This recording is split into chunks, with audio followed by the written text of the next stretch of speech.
السلام علیکم دوستو، اسلامی ادوار چینل پہ آپ سب کو خوش آمدید۔ آج میں آپ کے لیے شمشیر بے نیام کی 24ویں ایپیسوڈ لے کے آیا ہوں، تو چلیے آئیے شروع کرتے ہیں۔ ہاں، بوڑھے ابو جریج نے کہا، یہ میرا خاندان ہے اور تم خالد بن ولید کدھر کا رخ کیا ہے؟ مجھے یقین ہے تم مدینہ کو نہیں جا رہے۔ مدینہ میں تمہارا کیا کام؟ یہ قبیلہ غطفان کا ایک خاندان تھا جو نقل مکانی کر کے کہیں جا رہا تھا۔ ابو جریج نے خود ہی کہہ دیا تھا کہ خالد مدینہ کو نہیں جا رہا، تو خالد نے اسے بتانا مناسب بھی نہ سمجھا۔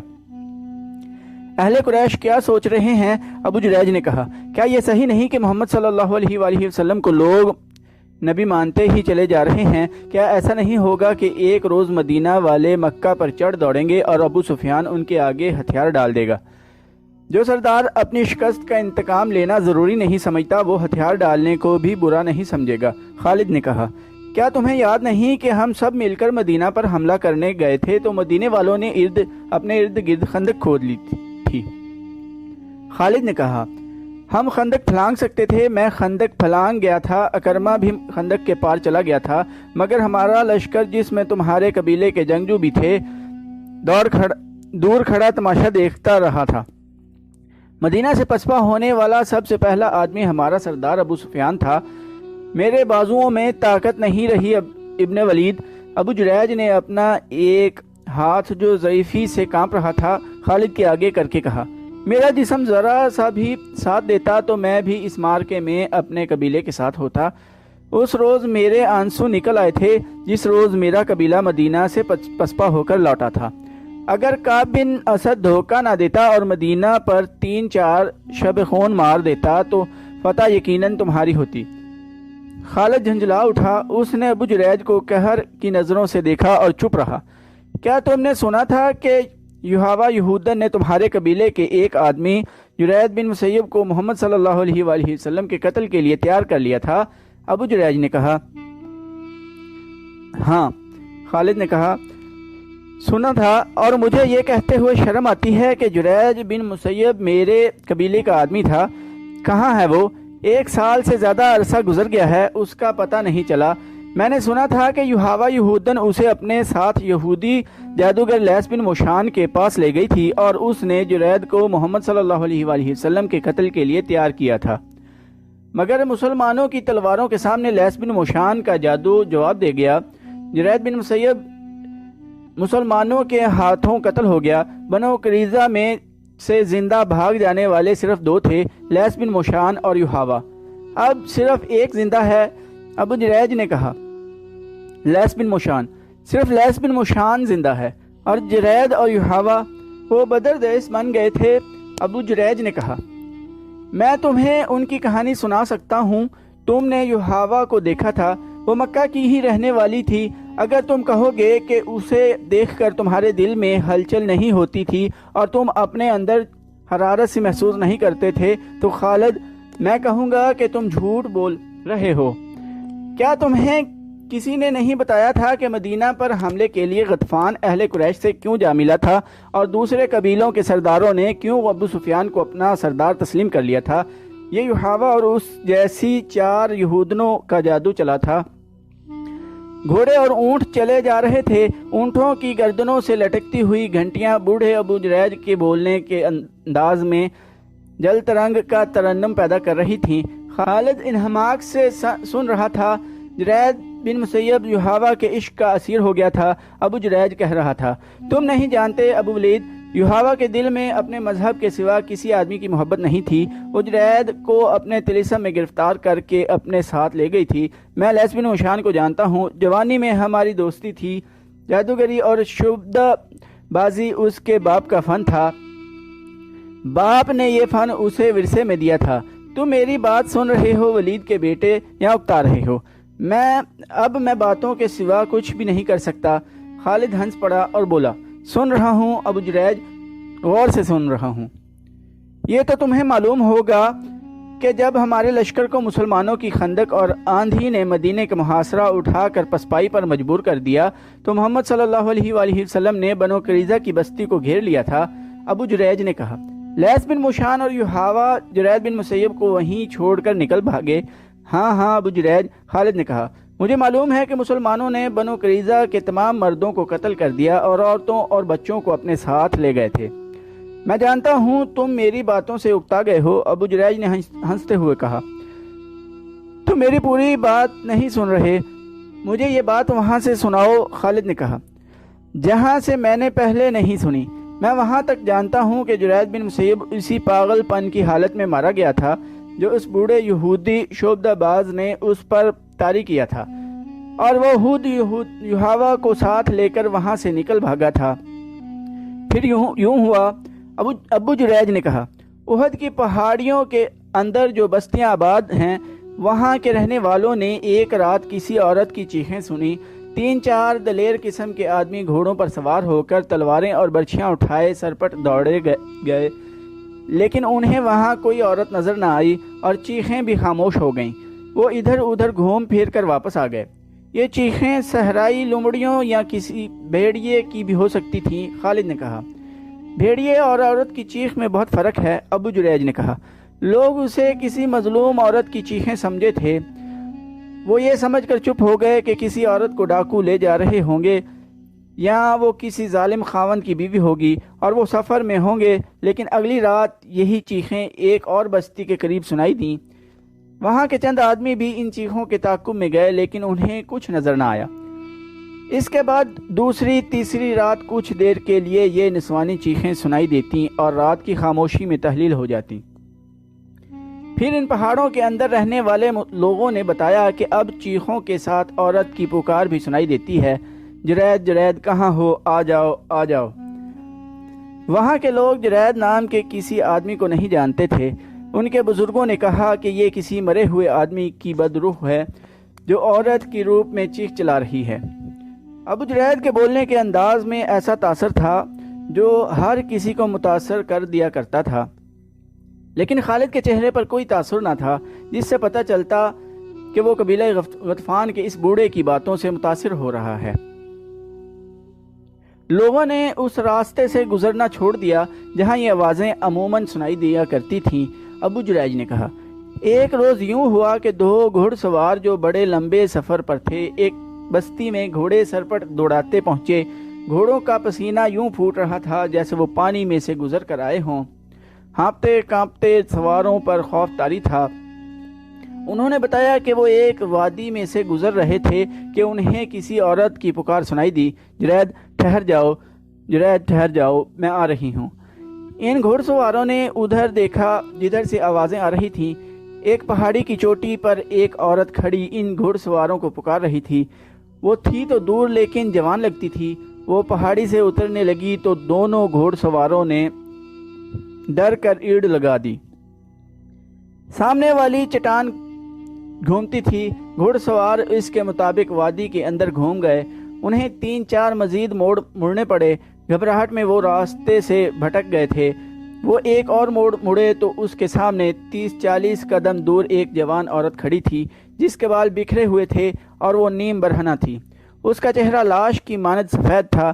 گھوڑ سواروں نے گھوڑے روک لیے۔ عورت نے دونوں بازو ان کی طرف پھیلا کر اور آگے کو دوڑتے ہوئے کہا، میں تم دونوں کے انتظار میں بہت دنوں سے کھڑی ہوں۔ دونوں گھوڑ سواروں نے وہیں سے گھوڑے موڑے اور ایڑ لگا دی۔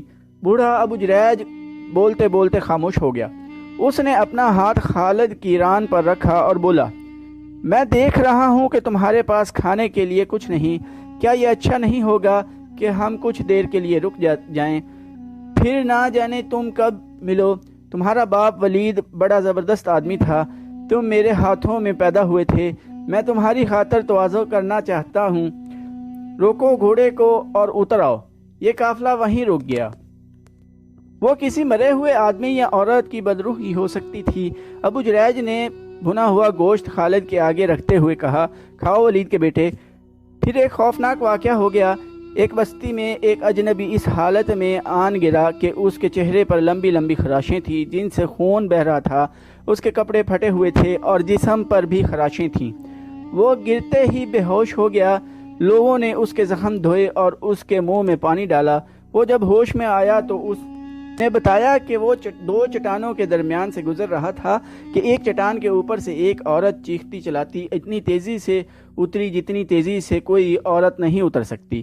یہ آدمی اس طرح رک گیا جیسے دہشت زدگی نے اس کے جسم کی قوت سلب کر لی ہو۔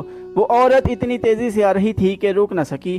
وہ اس آدمی کے ساتھ ٹکرائی اور چیخ نما آواز میں بولی، تم آ گئے جرید، میں جانتی تھی تم زندہ ہو، آؤ چلیں۔ اس شخص نے اسے بتایا کہ وہ جرید نہیں، لیکن وہ عورت اسے بازو سے پکڑ کر گھسیٹتی رہی اور کہتی رہی، تم جرید ہو، تم جرید ہو۔ اس شخص نے اس سے آزاد ہونے کی کوشش میں اسے دھکا دیا، وہ گر پڑی اور اٹھ کھڑی ہوئی۔ یہ آدمی اسے کوئی پاگل عورت سمجھ کر وہیں کھڑا رہا۔